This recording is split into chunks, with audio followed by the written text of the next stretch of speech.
नमस्कार दोस्तों, मैथ मारती चैनल पर आप सभी लोगों को स्वागत है। और जो लोग भी इस चैनल पर नए हैं वे चैनल को सब्सक्राइब करना नहीं भूलिएगा। तो आइए आज हम बात करते हैं जीडी के बारे में, जिसका एग्ज़ाम डेट भी निकल गया है कि वो 15 नवंबर से स्टार्ट होने वाला है। तो आइए उसके पूरी प्रक्रिया को आज समझते हैं कि जीडी में क्या क्या प्रक्रिया है। मतलब किस बॉर्डर डिस्ट्रिक्ट क्या होता है, नक्सल डिस्ट्रिक्ट क्या होता है, कौन से पोस्ट में कितनी सारी वैकेंसी है, इसका पे स्केल कितना है, इसमें डॉक्यूमेंट वेरिफिकेशन में क्या क्या चीज़ खोजता है, इन सब के बारे में आज हम बात करते हैं। तो सबसे पहले देखते हैं कि इसमें जो होता है कट ऑफ जो तैयार होता है वो डिस्ट्रिक्ट वाइज कट ऑफ तैयार होता है। तो एक होता है कि जनरल डिस्ट्रिक्ट हो गया, दूसरा हो गया आपको बॉर्डर डिस्ट्रिक्ट हो गया, तीसरा हो गया आपको नक्सल डिस्ट्रिक्ट। इन तीनों के आधार पर आपको फॉर्म फिलअप किया जाता है। इसके पोस्ट की बात करें तो इसके पोस्ट में करीब 8-9 पोस्ट आते हैं। बीएसएफ आता है, सीआईएसएफ आता है, सीआरपीएफ आता है, एसएसबी आता है, आईटीबीपी आता है, असम राइफल्स आता है, एनआईए आता है और एसएसएफ आता है। तो इसमें सबसे अच्छा पोस्ट की बात करें तो सीआईएसएफ होता है वो, क्योंकि ये सीआईएसएफ ऐसा पोस्ट होता है जो आपको इंडस्ट्रियल एरिया के पास मिलेगा, या तो आपको एयरपोर्ट पर मिलेगा, या आपको मेट्रो स्टेशन के पास मिलेगा, या कहीं औद्योगिक परिसर के पास आपको पोस्टिंग मिलेगा। सीआईएसएफ में आता है। और जो इसमें सबसे लो लेवल का जो पोस्ट होता है वो बीएसएफ होता है, जो आपको बॉर्डर के पास मिलेगा। ठीक है, अब इसके पोस्ट की बात कर लें कि बीएसएफ में कितनी पोस्ट है। तो मेल की बात करें तो बीएसएफ में 6413 पोस्ट है, और फीमेल के लिए अलग इसमें से पोस्ट है।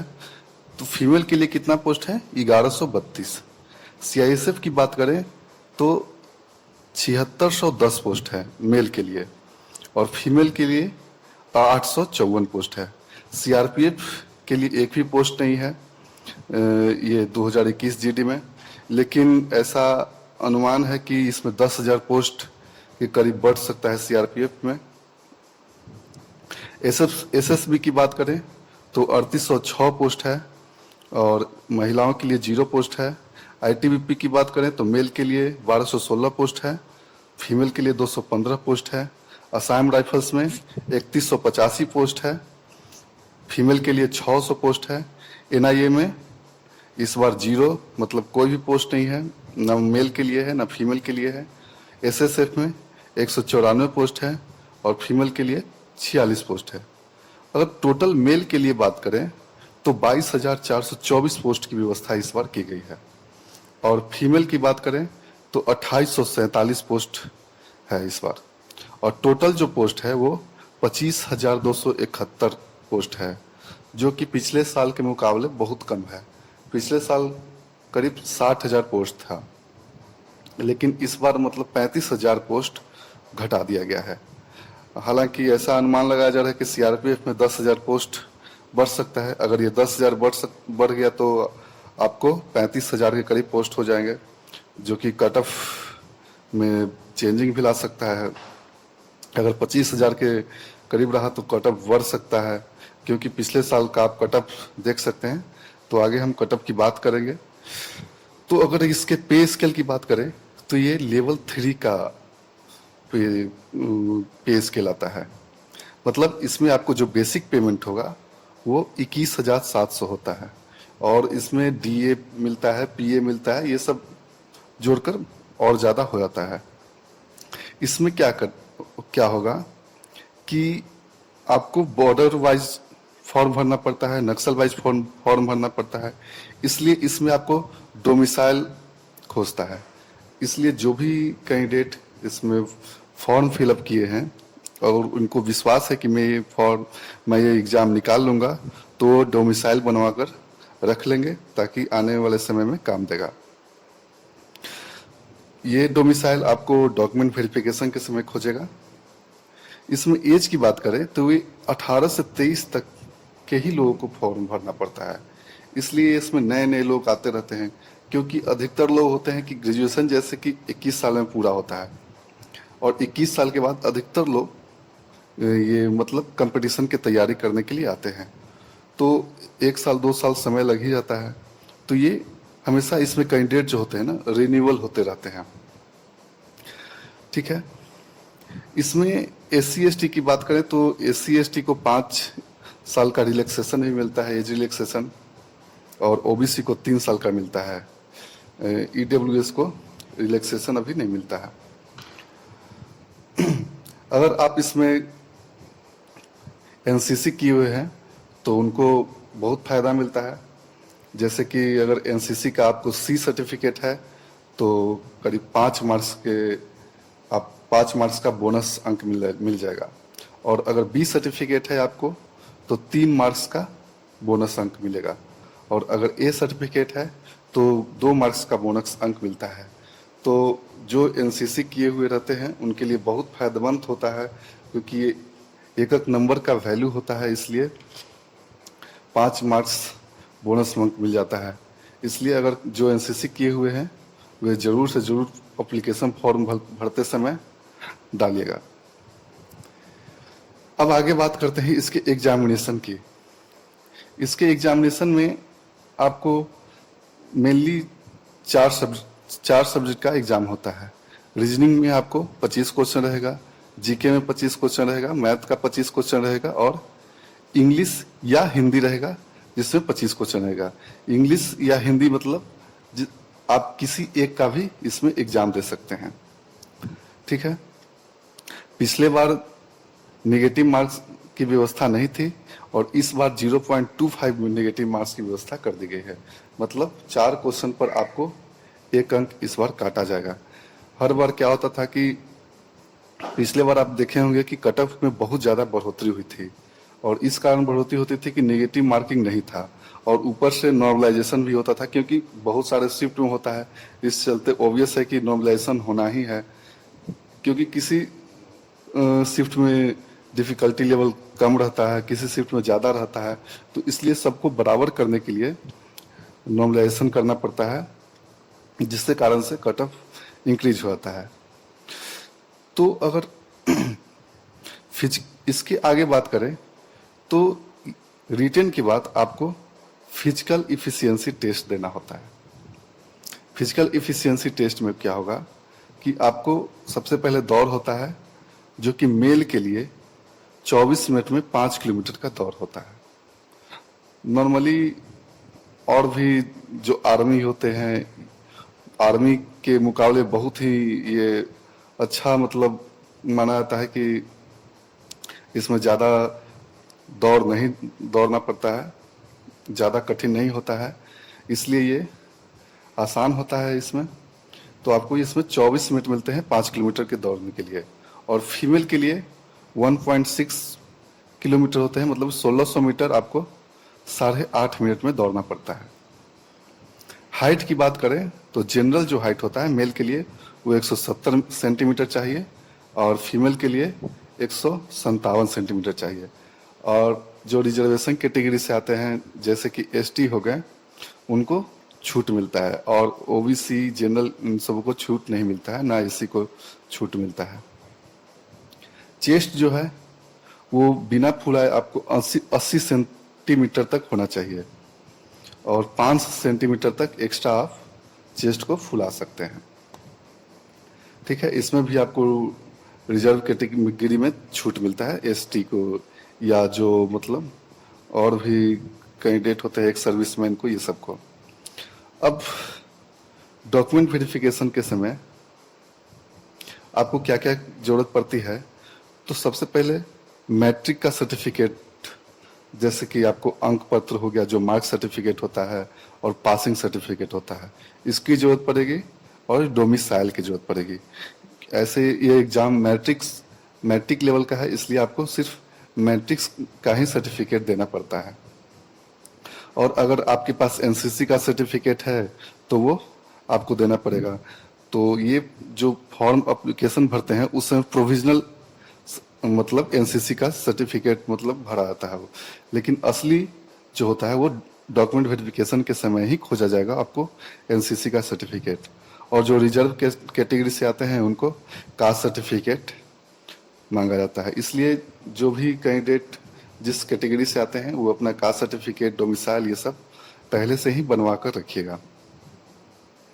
और इसमें क्या है कि आपको अगर पीटी में ईडब्ल्यूएस या यूआर कैटेगरी से हैं और टोटल मार्क्स का 35% आप मार्क्स ला देते हैं, मतलब कि 100 में 35 नंबर आप अगर ला देते हैं तो आप नेक्स्ट मतलब फिजिकल इफिशियंसी टेस्ट के लिए क्वालिफाई कर जाइएगा।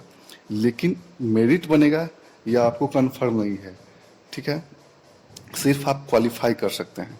और ओबीसी, एससी, एसटी के लिए 33 नंबर की जरूरत पड़ती है नेक्स्ट स्टेज में आपको क्वालिफाई करने के लिए, ठीक है। और इसमें आप जो पोस्ट मिलता है वो प्रीफरेंस के आधार पर पोस्ट मिलता है।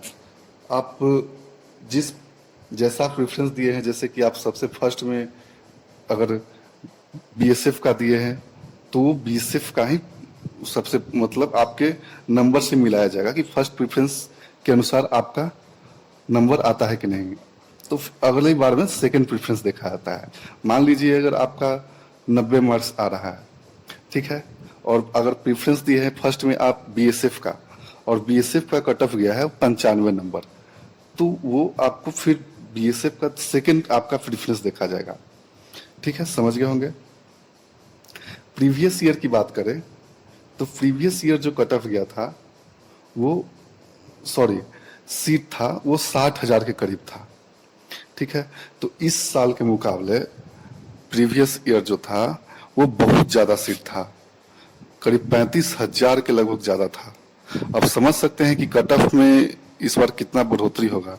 हालांकि एक इस बार चीज जोड़ा गया है कि आपको नेगेटिव मार्किंग कर दिया गया है, जिसके कारण से कुछ कट ऑफ हल्का सा ही कट ऑफ बढ़ेगा, ज्यादा कट ऑफ बढ़ने की तो उम्मीद नहीं है, क्योंकि पिछली बार था कि नेगेटिव मार्क्स नहीं रहता था तो आप बेधड़क तुक्का भी मार देते थे तो भी चल जाता था।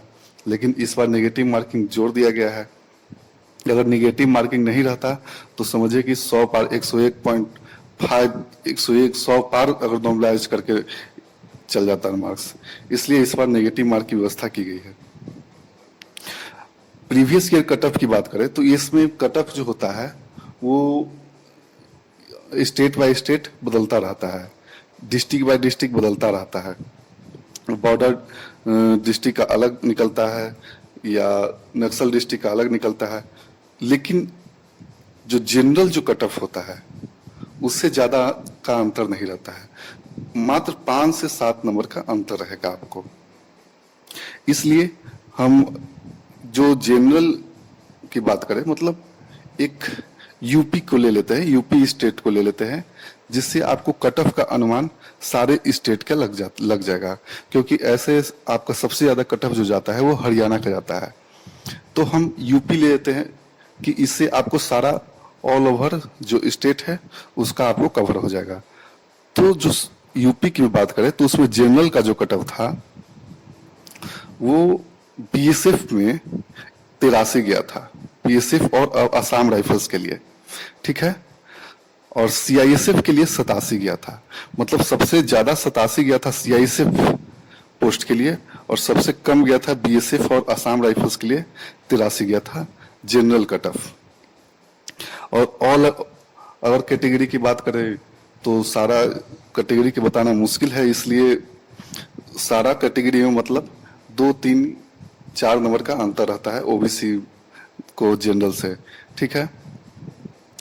तो यहीं पर वीडियो को समाप्त करते हैं। बहुत लंबा वीडियो हो गया और उम्मीद करते हैं कि आप पूरा वीडियो को गौर से देखिएगा।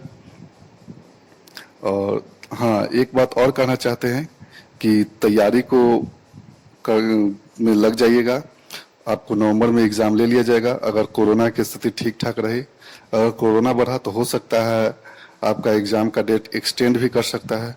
और जो अभी हालात बन रहा है कि सभी स्टेट में लॉकडाउन की स्थिति बन रही है, तो उम्मीद है कि डेट बढ़ भी सकता है। लेकिन ये जो आप नवंबर में जो एग्जाम डेट दिया गया है उसी डेट का आधार मान के आप लोग तैयारी भी कीजिएगा। इससे आपको होगा कि अगर बढ़ेगा भी डेट तो कोई फर्क नहीं पड़ेगा, आपको एक तैयारी भी हो जाएगा। इसमें आपको हम बुक जो है मैं अपने पिछले वीडियो में बताया था, लेकिन इस वीडियो में एक बार बता देता हूँ कि रीजनिंग के लिए आपको किरण पब्लिकेशन का आया है नया सेट है, उसमें 126 सेट है। सिर्फ रीजनिंग के लिए सेट ही बनाइएगा, काफ़ी है आपको, ठीक है। और ये जो रीजनिंग का सेट है वो लेटेस्ट सेट है, इसमें आपको सीजीएल लेवल का रीजनिंग मिलेगा।